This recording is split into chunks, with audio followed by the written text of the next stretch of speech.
God, I can't get enough of that Zoom recording voice. Recording in progress. Ooh, that was close. That was really eerily close, actually. Thank you. Oh my God. I've been practicing. Sorry, I'll shut up.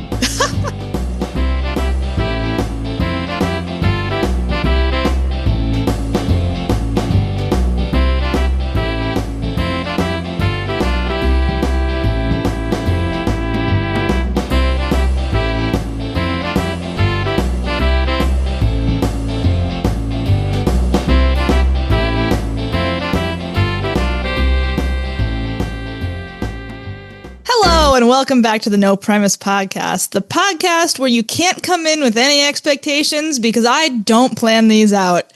Today with me, I have another, you guessed it, very dear friend of mine. Please welcome Autumn. Hello. So Autumn, in the months that I've been doing this podcast, I usually like to assign my guests like a title or like a superlative of sorts. Oh my God. Because when former guest of the podcast, Jackson, came on, he made a joke that he was the first podcast guest that did not live in my apartment because the first podcast guest was my roommate, former guest of the podcast, Molly. Very good. And then it turned into like, oh, this is the first coworker I've had on the podcast, the first person from a different state on the podcast, stuff like that, right? Mm-hmm. And so I've been racking my brain trying to figure out what title to assign to you for this podcast. Because so many general options have been taken by other people. Yeah, that's true. So there are two. One of them is like not serious and one of them kind of is. Not like in a bad way, just like whatever. Number one. What is my social security number? First guest to share their social security number on the podcast. Number one, you were the first and probably only guest that has been or ever will be on the podcast whose name is also the season in which we are currently in, which I'm sure you get a lot and love hearing. Oh my God. No, that can't. I mean, listen, that's fair. Am I the first person whose name is a noun? We could do that. I guess, I don't know. Do you count like, okay, because again, former guest of the podcast, Molly, is a slang noun for drugs. I suppose. First non-drug related noun. I love that. I was a little girl growing up. I always wanted to be a non-drug related noun. Yeah. Sorry, what was your second one? I'm so glad to make that come true for you. The second one, when I had Sid on the podcast, I had given her the title of not the first of anything, but the friend on the podcast that I had known the longest. But with you being on the podcast today, you have surpassed that. You have usurped that title from Sid. Are you serious? Because I met you 1 year before I met Sid. That's crazy. I was going to say, hopefully, could I maybe be mayor? Could I be the mayor of the podcast? Yeah, sure. Not the president, not in charge. I'd like to be the mayor. Yeah, okay. No, I like the name that is a noun of the season we're in because it's so unbelievably specific. And it also sets up an immediate fail state if you happen to find anybody with another seasonal name. God help us if you befriend a summer. Or a winter. Winter's a cool name, though, honestly. Yeah, that's true. So yeah, anyway, those are the two that I thought of. I'm picking the sort of like incredibly specific seasonal one. I like that a lot. Thank you so much for bringing that to the table. You're welcome. I was afraid that it's like, oh, she's heard that joke so many times. I have, but I'm never mad at it. It's fair. I can't argue with it. I'm glad because I think it's incredibly funny to make jokes like that. But also, let's note, I am running for mayor. Hi, thank you so much for tuning into this podcast. My name's Autumn Gomez-Tagle, and I'm here to run to be your mayor of this podcast. Again, not in charge of it, not my podcast, not the president, but the mayor. As the president of the podcast, which I guess assume just automatically assume that position of power myself. Oh my God, she seized the presidency. I think I agree with this. I don't really want to run a campaign or a debate or anything. So if you want it, it's yours. No one else has asked. Incredible. It's been 11 episodes. No one else has asked. So and you know what? That's on them. Yeah. So I think the position is yours if you want it. Spectacular. I'm so glad. It's been a tough race, but I'm so happy to accept. What an intro. This is amazing. This is exactly the kind of vibe I was hoping for when I asked you to be in the podcast. So glad. It's that spinach and artichoke energy, man. It's coursing through my veins. Because, so like I said, I don't like to plan these out. I do like podcasts a lot, and I listen to a lot of them with very specific like topics or themes and stuff, right? Yeah. But some of my favorite episodes of the themed podcasts that I listen to, if it's like, like a rewatch podcast or something, some of my favorite episodes are the ones where they just like drop the pretense for an episode and just talk about whatever they want. And I love like the wandering, tangenty nature of those. And so that's all I aim for in this podcast. And just given, I don't know, I really enjoy talking to you, Autumn, because I feel like... Aww. I just feel like there's never any lull in conversation. It never like stops. It always goes somewhere else, which I love because I love to talk. Same. I also love to talk. I love talking to you as well. Honestly, we don't talk enough for how entertaining it is when we do get together. And now we have this for posterity. Thank God, honestly. Yeah. The inspiration for having you on the podcast was you had a housewarming party last month that I attended. It was very lovely. Oh, thank you. And I had intended on leaving like 40 minutes earlier than I actually did because the conversation was just so enthralling. I kept getting pulled back in. And then right when I was like about to like leave for real, you were like, hey, Liv, what's your favorite musical? And I was like, oh, man. I have a sickness. I can't leave now that we're in my niche. Well, I have been curious, honestly. In case anyone was wondering, it is Into the Woods. It changes a lot, but I feel like that's a pretty good mainstay. A really good, a strong choice. Yeah. I guess I do usually plan one question per guest, and then we just take it from there. And then God help us, yeah. Yeah, exactly. Which is, are you much of a podcast consumer or anything? Like, are there podcasts you enjoy? And please tell us about them. So I am a pathological podcast consumer because I do a lot of field work for my job and I drive a lot for my job. So I am constantly just kind of working with just my hands or just looking at a screen or something and doing something that is not terribly mind heavy work in between periods of incredibly mind heavy work. So in the in between, I listen to just a ridiculous amount of podcasts. I've always been somebody who cannot do just one thing at a time. I think in high school, I like carried around a box of Sharpies and would like draw flowers all over myself because I was just bored out of my mind. So now, unfortunately, that I'm like an adult and can make decisions, I be listening.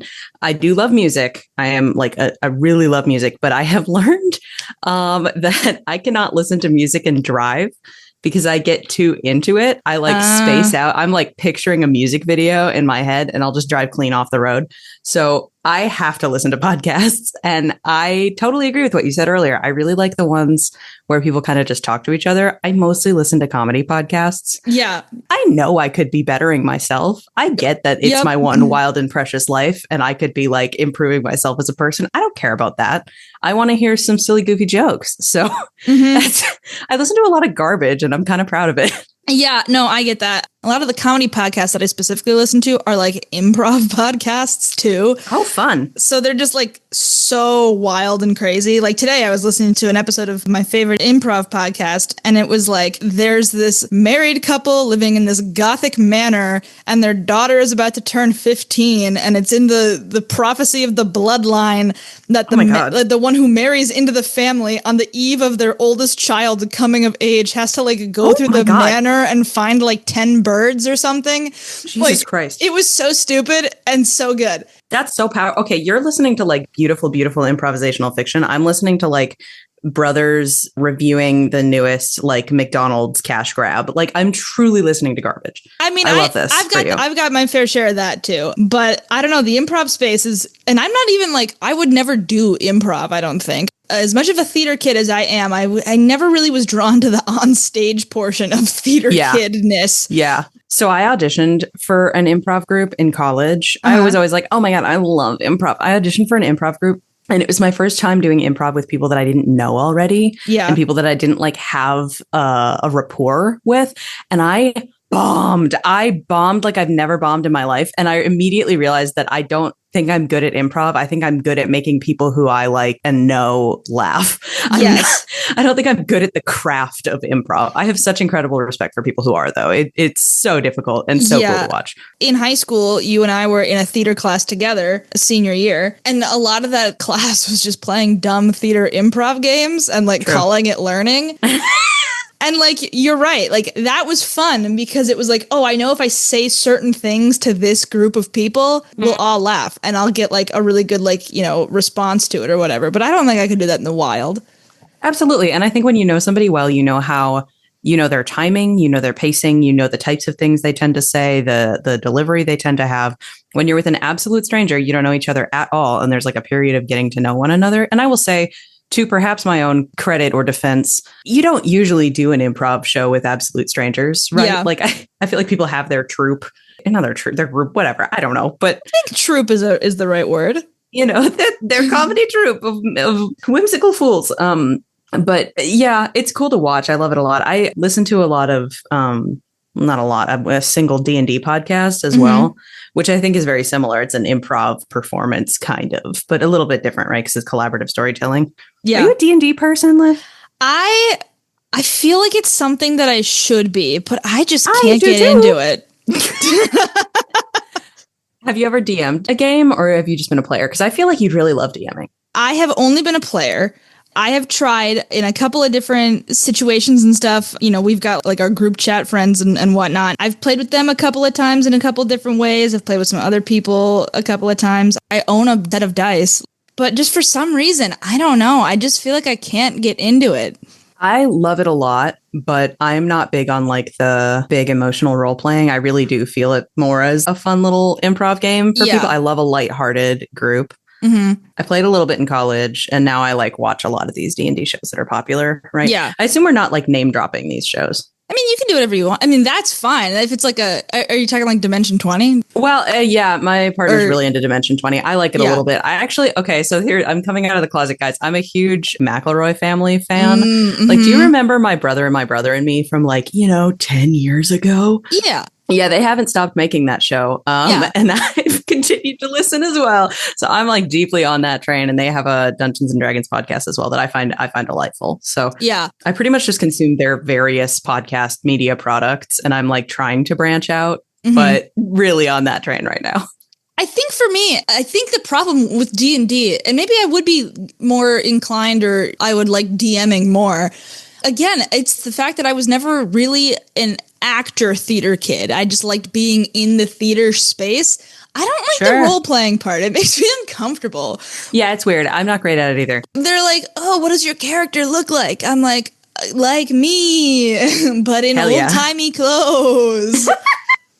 Wait, that's such a funny idea, though. Everybody else is doing like high fantasy. This is Darth Maul. No. Anything other than Darth Maul, and you're just like, it's me, Olivia. Yeah. Ye olden times. Yeah. Ye old Olivia and Darth Maul are back at it again. Yeah, your favorite buddy cop duo. Taking Faerun by storm. Yeah, I think that's the reason why I don't like it. But other than that, I really feel like it's something that I like should be into more. Yeah, I don't know. It's tough. You gotta find the right group. You gotta find the right time. I feel like it'll come to you. There will come a day. And I do really think, I mean, not to like push you to do it, because who cares? Anybody can do whatever they want forever. Yeah. You might like DMing, because it's kind of like you have all your little notes and you're like running this little one-man show while everybody else is doing their little characters. Yeah. The other thing is I've dipped my toe into a lot of the D&D media stuff, right? But like specifically, there are some, and I'm like drawing a blank right now, but when it's a D&D campaign in like name only, and it's like, we're not in a high fantasy setting. We're just like people in town or whatever. And then like, oh no, like there's like the apocalypse happening outside, but like we're not actively playing as like orcs and stuff. We're just humans like hiding in a supermarket. I'm making this up as I go. I don't know where this is coming from. No, that's my favorite role-playing game is we're humans hiding in a supermarket. Yeah, thank you. I love that one. It's really on the down low. I've kind of been gatekeeping it because there's one four-sided die. It's just go to the back, open up all the fridges, steal money from the cash register, or exactly, no one knows. Nobody's done it yet. Actually, it's insane. There's only a four-sided die, but that side has never been rolled before. Yeah, we don't know. Because you can modify D&D, right? It can be pretty much anything you want with a skeleton of rules. And I feel like if it's like the closer it is to reality, the more I'm into it. But okay, cool. Yeah, we'll see. Know. Yeah, we're gonna get you. Yeah, I wouldn't be opposed, but yeah, like you said, right place, right time kind of thing. Yeah, no, this is a threat for sure. When you least expect it, I'll be there. The 5e rulebook in my hand. Got it. toss a burlap sack over my head and drag me to a basement around a card table. Old Olivia. This is your burlap sack now. You're a squire. Yeah. Okay. What other direction can we take this? Yeah, well, I brought a bunch of here, hold on. I don't know why I waited. I'm going to drink my Powerade Zero Sugar Strawberry Smash. Oh. Okay, it shreds. If y'all haven't tried, we're sponsored actually. Hi, welcome to the sponsored portion of this podcast. Have you tried Powerade Zero Sugar Strawberry Smash? It kicks ass. It absolutely shreds to death. 50% more electrolytes. Yum. Then what? Don't ask that.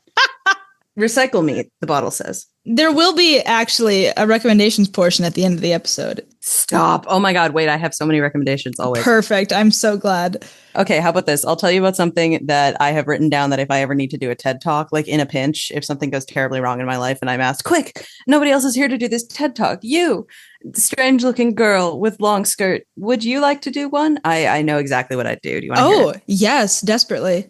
So I will not shut up about this to anybody who will listen. As you know, and your podcast listeners, who is an audience of people we know, I'm sure will know, I do a lot of singing. I did a lot of singing more when I was in school because it's easier to do it in an academic environment than an adult capitalistic one. Yeah. So I love singing. I will be honest with everyone and say I was lucky to be born with some talent. And then I put a lot of effort into gaining some skills. So I've had some good success with it. However, my obsession is the fact that singing is a very human expression. It is fundamental to us as a species. We're one of the only species with vocal cords that work like this, and we evolved this way because we find it pleasing to hear others and to do it ourselves. I think it is so bananagrams crazy that we as a society have sort of put singing behind this perceived talent paywall where you only really get to sing if you're the cream of the crop, and people are like, oh, I could never sing, I'm too terrible. It's shut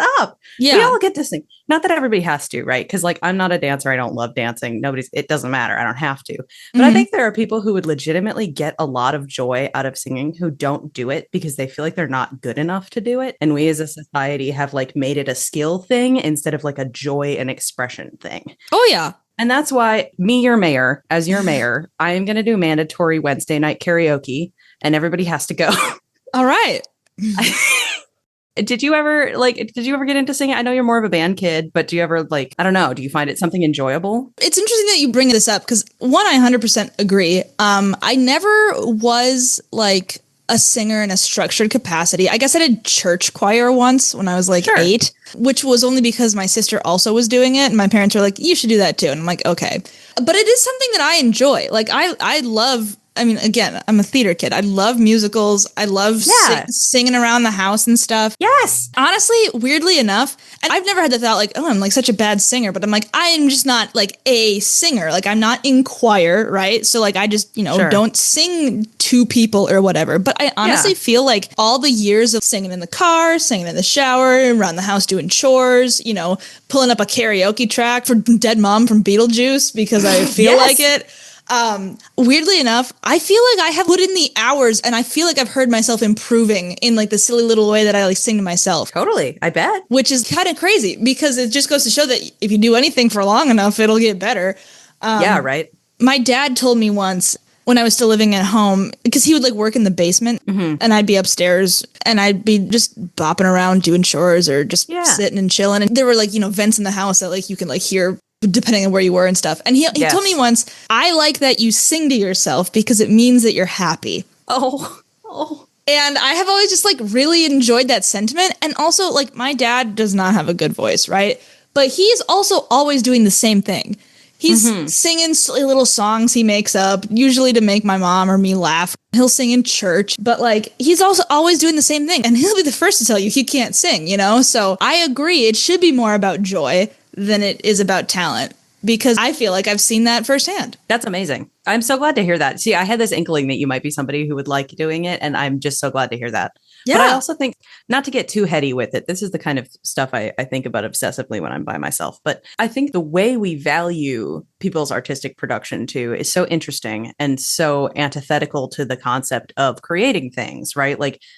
You have to kill the capitalist in your brain, right? That says oh, you could monetize your hobby. You want to do it because you want to do it. Yeah. So then at that point, if you're doing it because you want to do it, the success state is doing it at all in a way that feels genuine to you. So then what is a good singing voice, and what is a singing voice that we enjoy hearing? And I filter a lot of my artistic enjoyment through that now. Like when I was in high school, college, all this, I was often singing for like 2 to 6 hours a day. Like I was training like an athlete. And at the time, I was much more skilled than I am now when I work a job. Like I don't have time to be doing that anymore.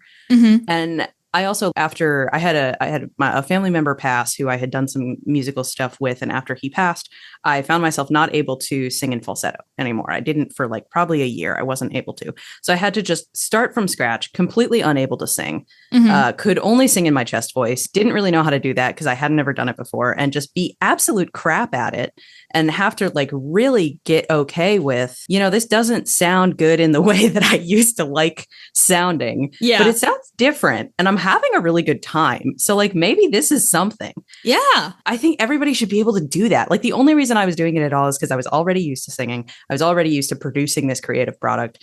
I think everybody should have the freedom to do that. And maybe it's not singing, maybe it's dancing, maybe it's painting terribly. Like I don't know. Art is a human need. Yeah. In a way that defies marketability or good or bad. Yeah. My chosen creative outlet is writing, in the same way that, like, as long as I've known you, which has been since 4th grade, you've always been like a singer, right? I'm like, oh yeah, Autumn is a singer. That's just like, if I had to assign like a basic character trait, I'd be like, Autumn is a singer. And I feel like I have always been a writer.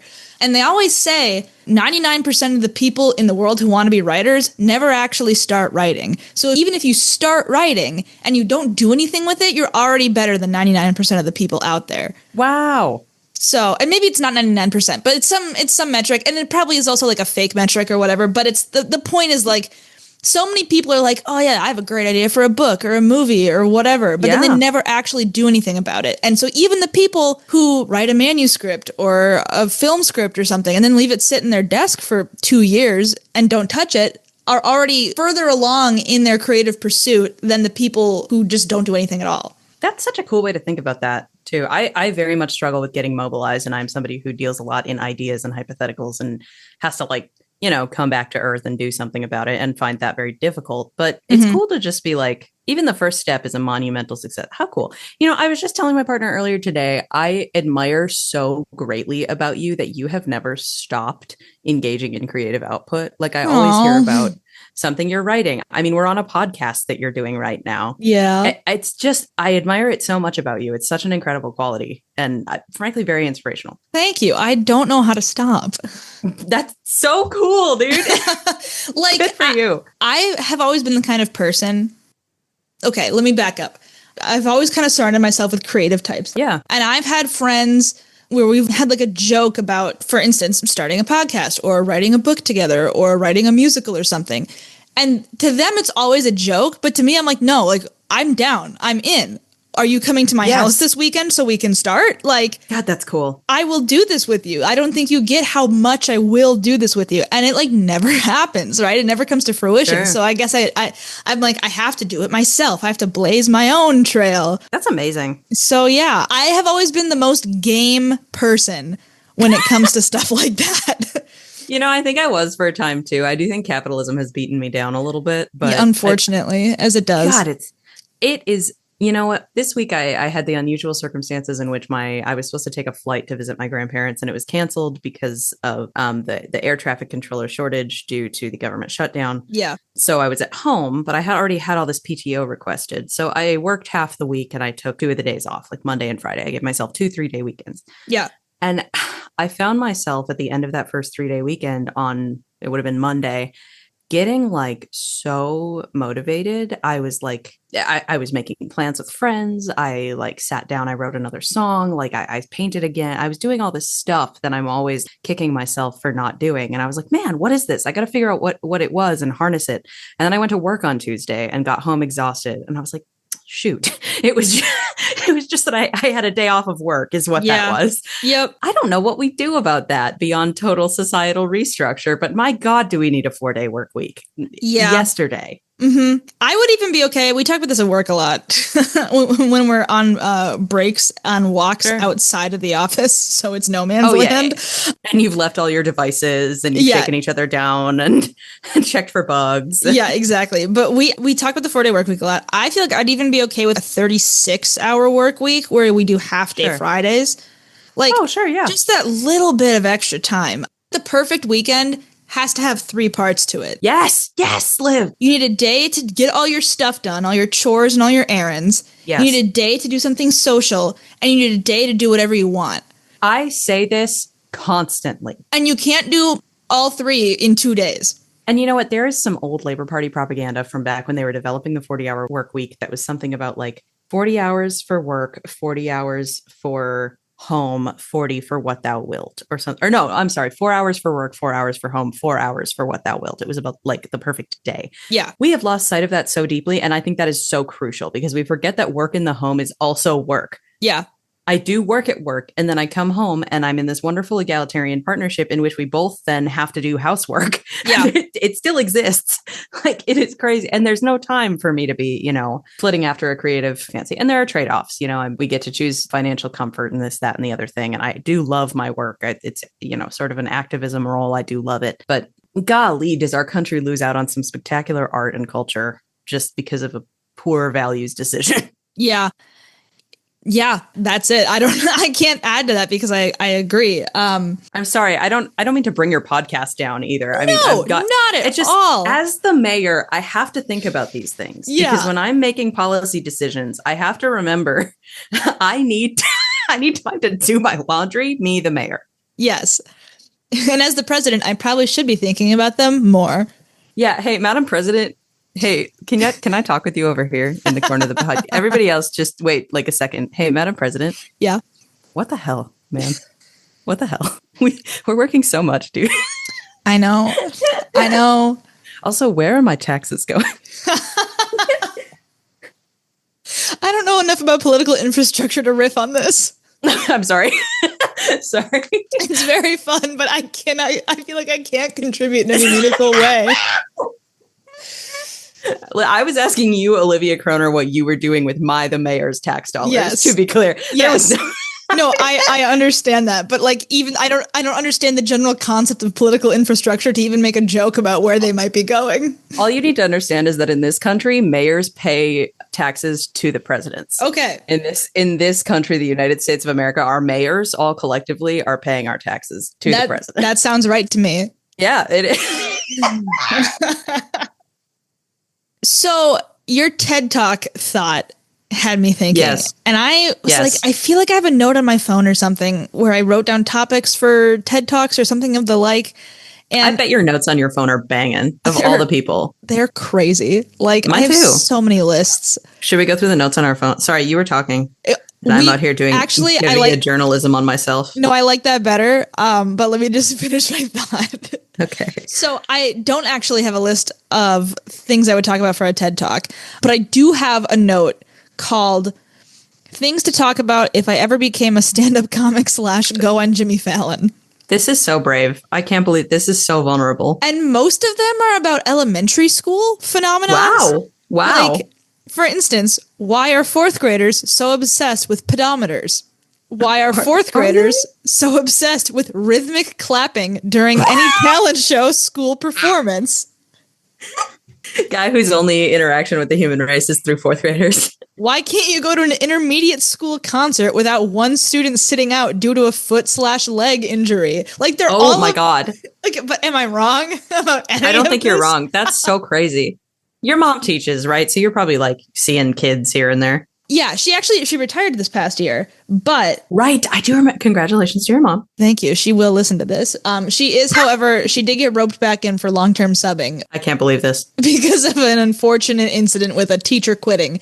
So she's back in the classroom. It's like nothing has changed. Oh my God, retirement is so cool these days. I can't wait. Yeah. So yeah, anyway, those are just some of the things that I was like, I could talk about this at length if I had to. But like now that I'm looking at them again, I don't think I could.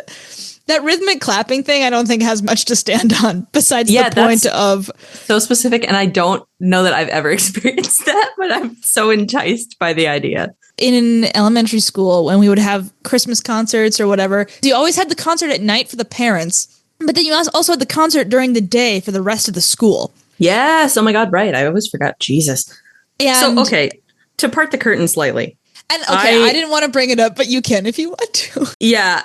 So I was in a car accident in 2019. Yes. And I don't remember high school. It's mostly gone. I remember some things, but I will say the majority of it is nothing to me now, baby. I'm moving forward. Yeah.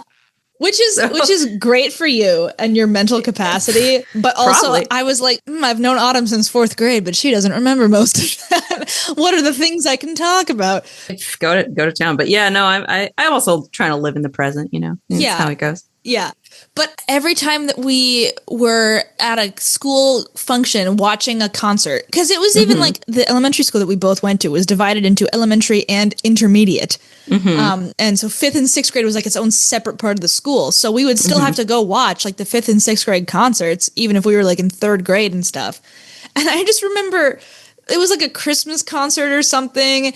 And the band was playing some Christmas tune that was jazzy or whatever. And I remember some kids in my class started their the clapping on the 2 and the 4 thing. Oh my God. And then my teacher was by the way, you don't do that for instrumental music. That's not a thing. It's actually kind of disrespectful. Oh my God. So yeah, I just feel that's a thing that all children are into. It's cool if you're the one that starts it too. Hey, that 3rd round of clapping in that talent show performance of Love Song by Sarah Bareilles, I started that. Oh my God. That's a good pull. That's something that actually happened. Oh my Lord above. Is there anything rhythmic in that song? It's just head underwater. Yeah. Okay. It's got a beat. It's got a groove. To breathe easy for a while. This is my new sort of spoken jazz Sarah Bareilles cover. Yeah. And I'm debuting it at the middle school talent show. As an adult. As a grown adult. But yeah, I just feel that was always a thing. But anyway, we could go through the notes on our phones instead. Oh my God. Yeah. Well, I don't know why I said that because mine are unilaterally insane. The first note that I have is DJing notes. Yeah. Wait, explain this. You somehow stumbled your way into becoming a wedding DJ? Yes. Absolutely true. That is what happened to me. So I like to say that I have lived possibly the most insane life. I don't know why many of the things that happened to me. It's unusual, the amount of unusual things that happened to me. But long story short, I was trying to prove a point to somebody and I was you can just, because they're looking for a new job. And I was you can just fucking apply to jobs. Just get yourself out there, put your resume out there. And they were yeah, but you're going to get rejected all the time. And I was it doesn't matter. LinkedIn, it's a game. It's like Tinder. Just submit your resume. Yeah. I submitted my resume to a DJing company. And they called me and I was why do you want to be a wedding DJ? And I was oh my God, right. I forgot I did this. And I was I just love weddings and people's love. And it's true. I mean, all that is completely true. And then they were great. You can shadow next Saturday. And I was oh no. So I'm fully on the payroll now, baby. That's crazy. It's really wild. I don't entirely know why, but I think, I play a lot of video games do you play video games at all? Not really. So in video games, there's usually a structure by which there's sort of a main central quest line through which the story is propelled. And then there are side quests that are much less important, but sort of add texture and color and give you a break from this usually 30-hour crazy narrative, right? Yes. I kind of came to the realization, perhaps this is just my quarter life crisis or whatever, that the central quest of life is going to happen with or without my hand on the wheel. What's interesting is the side quests, and there are infinite opportunities to choose from. You could just do whatever you want forever. It simply doesn't matter. Nobody's watching you, or if they are, who cares? So I think that has made the speed of the strange things happening to me increase exponentially. Yeah. So all this to say, the first note on my phone is DJing notes. What about you, Liv? Well, when you say first, do you mean most recent or I mean most recent. Okay. I started a grocery list earlier at work. That one's pretty standard. Important. Man, I must have been bored at work because I have so many notes that I edited today. That's what I do at work when I'm bored. I just go into my notes app and read my notes. Is that weird? What a personality portrait. I love that. like I like to keep a list of the shows that I'm watching and stuff. That makes sense. I like to keep a list of all the books that I've read. Kind of a chaotic, organized thing, like very organized. Yeah. And also wacky. Yeah. Well, and specifically, I only started the list of the books that I've read when I started college. Because for some reason I was like, this is a snapshot of my life and I need to I don't know. And then I just never stopped. So that's growing every day. Most of it, honestly, I'm scrolling through. Most of it is, I heard a quote that I thought was funny. So I wrote it down to like put in a sitcom or something someday. Yeah, I love that. Okay, here's one. The oldest note on my phone, because you made me think first note and I went back. Mm-hmm. It's called Dad-isms. And it's a list of things that my Mexican-American father says that are sort of incoherent. God bless him. He mixes up idioms and words in a way that is just hysterical. So, for example, he was really trying to describe like a carbonated water to us, and he kept calling it fuzzy water because he forgot how to say the word fizzy. I love that. He once greeted us by saying "Wassuperoo." That's actually great. There's nothing wrong with that. He was calling it book scrapping for a while instead of scrapbooking. Okay, he was trying to refer to Chinese water torture, but he just called it the Chinese turtle. There are many like this. He said how quick the plates can turn. This is great. And to be clear, like my dad is 100% fluent in English. He doesn't have a very thick accent. Perhaps he has a bit of one, but it is unusual for him to like not have a total mastery over the English language. So when he walks into a room and goes, "Wassuperoo," we're like, "What? Yeah, what are you talking about?" Yeah. Most of these are just, it's like I said, quotes that people have said to me that I think are funny. I have so many just like disparate notes. I should probably combine them all into one. I used to do this thing, speaking of chaotic organization, because like I said, my creative outlet of choice is writing. I read somewhere once that but it's like a good exercise to like pinpoint 50 jokes that you think are funny, to like help you hone in on like how to write comedically to like your style. Wow. And so I took that to mean from here on out, every year I will compile a list of 50 jokes that I come across. Wow, that's cool. I recently did stop that because it was driving me crazy. Yeah, I think that would make me I'd get to like insane. December and I'd have like 27 slots left in my list. And I'm like, I can't do this anymore. So now I just keep a running list, which is, I think, a lot more manageable. Gosh, some of this is just, for some reason I have a list of picture books I read as a child that I'm pretty sure we don't own anymore. Wow. And maybe I started the list because I was like, I need to find these books and acquire them for myself because I'm pretty sure we don't own them anymore. Wow. Honestly, okay, so I have a problem with liking to save things. I like archiving things. I like keeping track of things. Yes. Well, not keeping track of things, really, but I like having a history of things, right? Yes. So like I have all my childhood picture books, unless my mom has managed to donate some. But I also have a lot of like old photos. I will do this crazy thing where I like go to thrift stores and like buy old photos that nobody wants because I'm like, this was somebody's family. So I have like a bunch of, definitely haunted, possessed photos. Yeah. Literally looking at the stack right now. Well, and I don't think my mom would have gotten rid of any picture books without like at least my consent first. Like, I don't know if my sister cares all that much. I don't know why we don't have these anymore because I, over the pandemic, those early days when everyone was just like stress cleaning their houses, I was like, I'm finally going to organize the bookshelf in the basement where we keep all of like the old picture books and stuff. And they're all stacked haphazardly and whatever.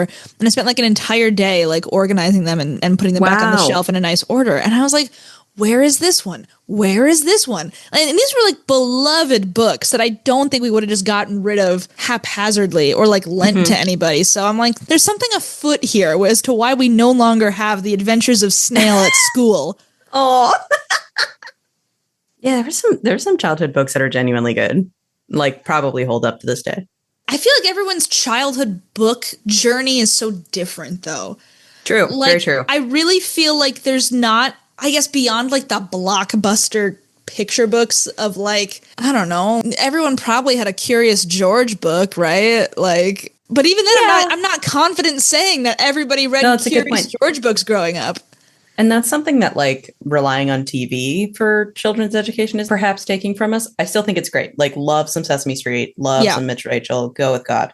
But I think that you got to have those like weird books that your mom got on sale and you like happen to have near your bed and whoops, it's part of your personality forever now. Like, I think that's so important to making weird people. We had that with TV shows too, because we often didn't have cable television or like we just didn't really hook up the TV.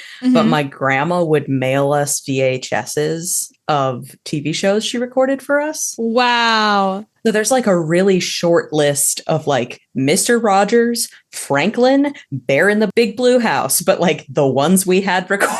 Yeah, like okay. Central to my personality. And those were classics that you just listed. I loved Franklin. The Franklin's Christmas special was my go-to VHS rental as a child. Franklin be pissing me off, bro. Okay, me and my brother just had a moment about this recently, actually, where we both separately realized that we hated not the show, but Franklin himself.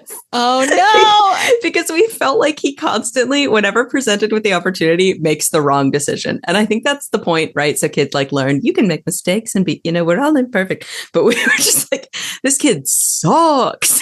You're probably right. No, I'm not. It's a wonderful show for children, but I just think it's funny that me and my brother totally separately developed like deep animosity for this like 4-year-old turtle boy.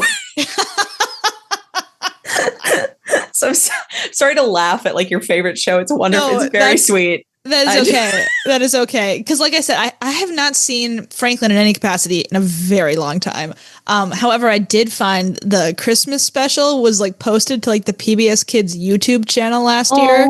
I have not watched it yet, but I do have it saved. You should. That's totally what this year needs. This year, that's what I should watch. Absolutely. And I also remember the exact moment I stopped renting that as my choice VHS rental. Because I would do it all throughout the year. Even if it was like summertime. Wow. Like, we're watching Franklin's Christmas. And it was because, maybe it was a DVD at that point. I don't know. Whatever capacity. Really, there used to be a family video combination Papa Murphy's.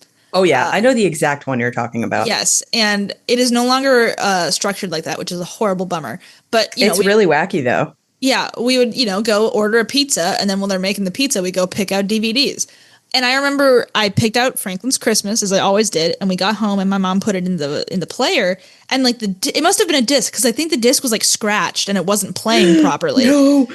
And so my mom's like, we should go back and like exchange it for a different copy. So we did, and we got back, and that one also didn't work. And I think that was the end of me renting Franklin's Christmas. You're like, this is it. A third time, and something truly horrible is going to happen to all of us. It was either like my mom was like, well, we're not doing that again. Like, we're not going back to the store again, or the case that there were only 2 copies available. So like all the good ones had been rented out and there was no other option left. I'm not entirely sure, but your mom is just like, we have limited time on this earth. I get the feeling that I'm going to try to retire someday and they're not even going to let me. I can't keep driving to Family Video.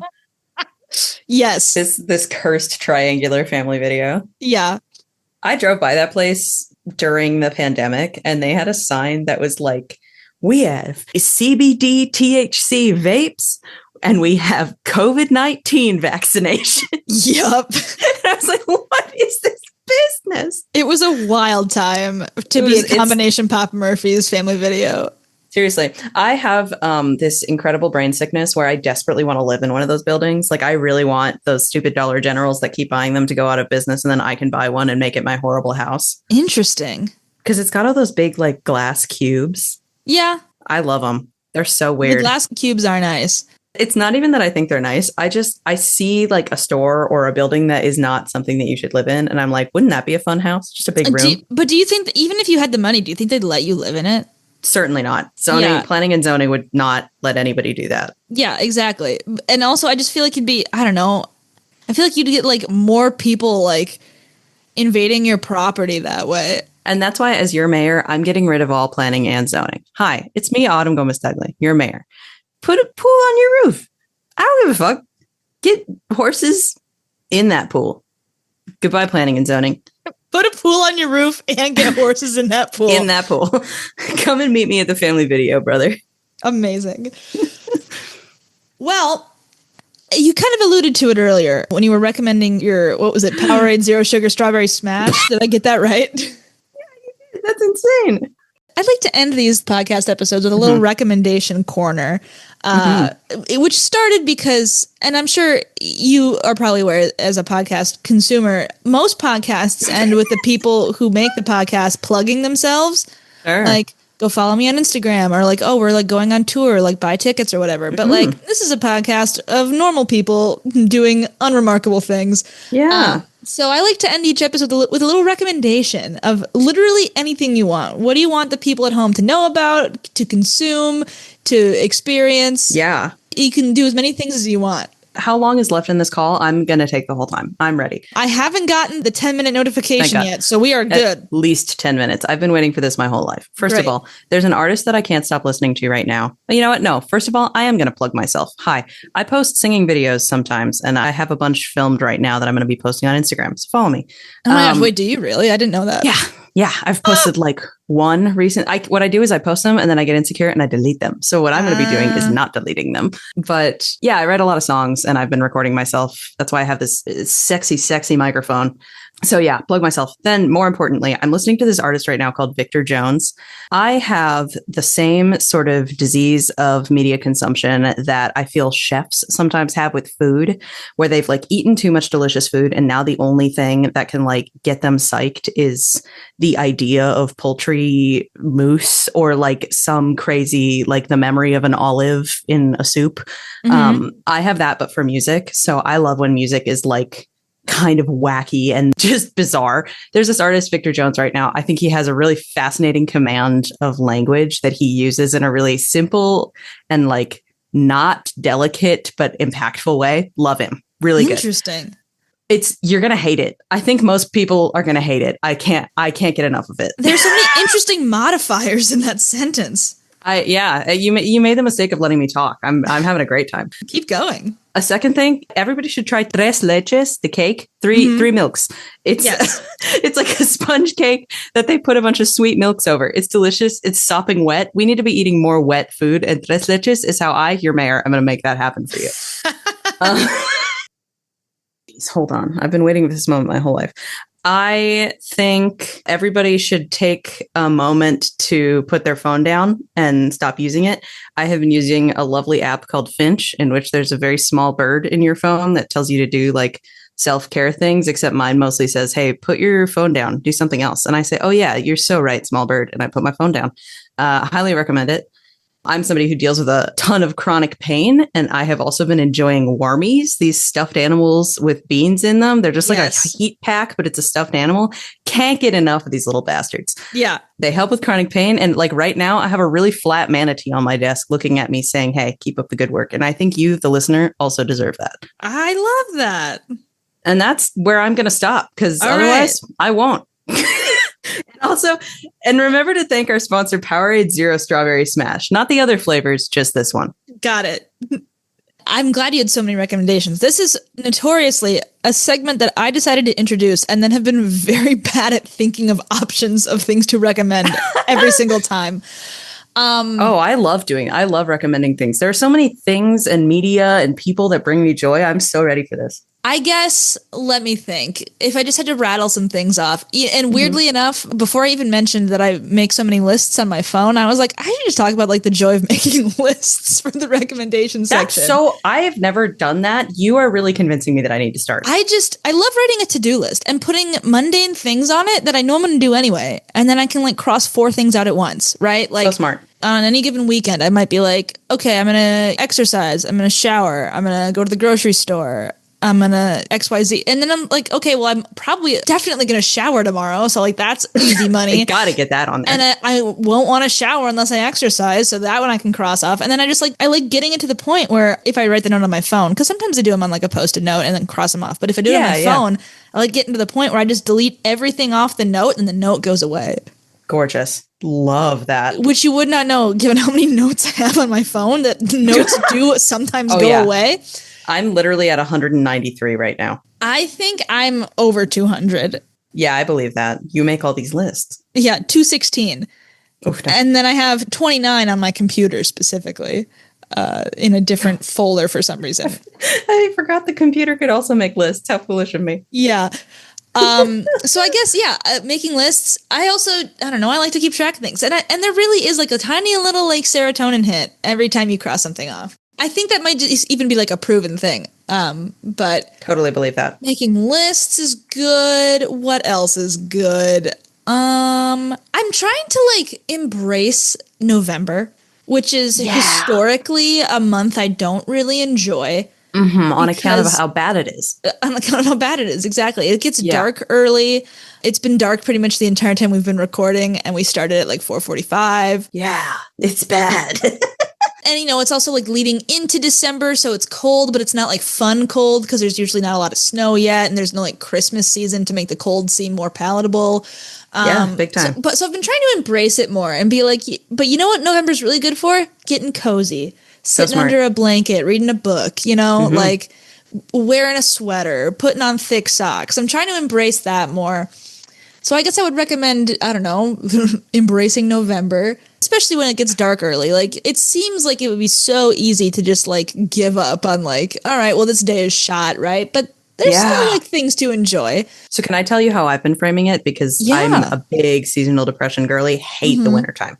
I have started framing it as like, ooh, my bedtime was when it got dark. And now it's the fun and flirty after hours. I'm up late. It's like night on the town. Yeah. I've decided to embrace it being dark and being like, it's late now. It's like late now. Well, and I've always felt there's something like weirdly compelling about nighttime.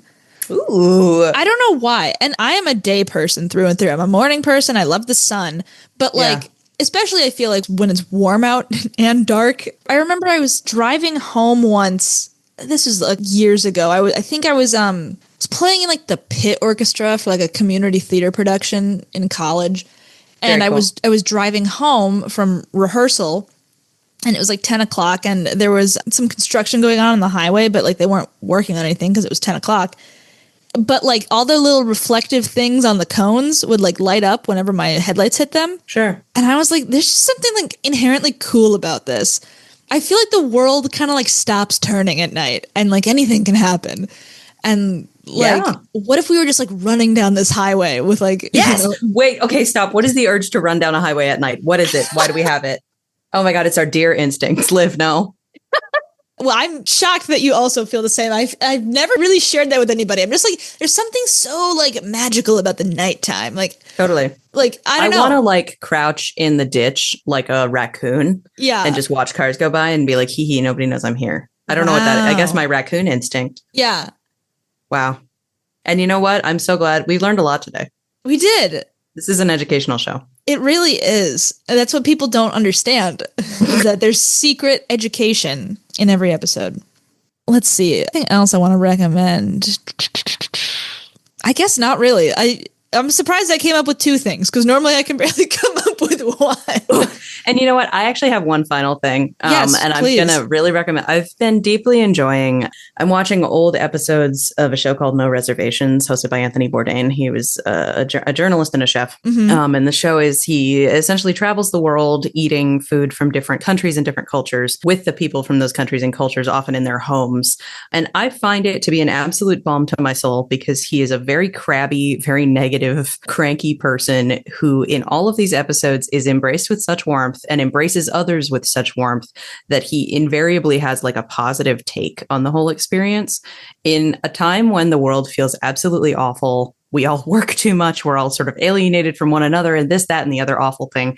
I have found that this show that centers a very crabby guy experiencing the wonder of other people through food has been tremendously helpful to me. And my recommendation is not necessarily that show, but the practice of sharing a meal with somebody, I think is so important and so God, not to sound like a wellness influencer, but so restorative to go eat some food that somebody made for you or make some food for somebody else, I think is just an emotional and occasionally spiritual experience, especially as things are just garbage and it's dark and it's cold and I'm a raccoon in the garage.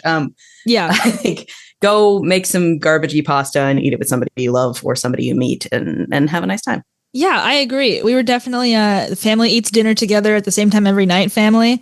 Totally. Growing up. So I love that sentiment. And that's from me, your mayor. And this has been the mayor's report. Yeah. Wednesdays, karaoke. Thursdays, have a pizza pie with somebody you love. Yeah. And there will be Tres Leches cake. Oh my God, there will. Please, God. Well, Autumn, thank you so much for joining me on my podcast today. This has been a delight and a pleasure. Thank you so much for having me. This was such a great time. I literally had so much fun. We definitely need to talk more because I love this. So. This is a great time. I love this vibe. Yeah, that's really all I have to say. Just thanks. This is so great. Yeah, thank you. And to the listeners out there, thank you for listening to the No Premise podcast. Hopefully I will see you back here next month with another conversation and another friend.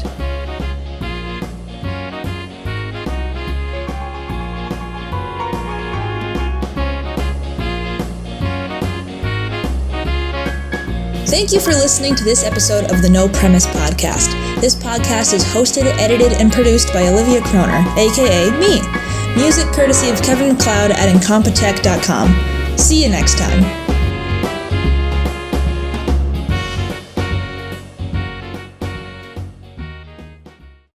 Recording in progress. That was pretty good. Different, better pitch, worse enunciation. For a long time, I did not know that other people could also hear that because I was like, I'm the one pressing record. Mm-hmm. I should be the only one hearing it. And no one ever said anything for like, I think it took like up to like episode 8 for somebody to like make a joke about it. And I was like, oh, okay, other people can also hear it.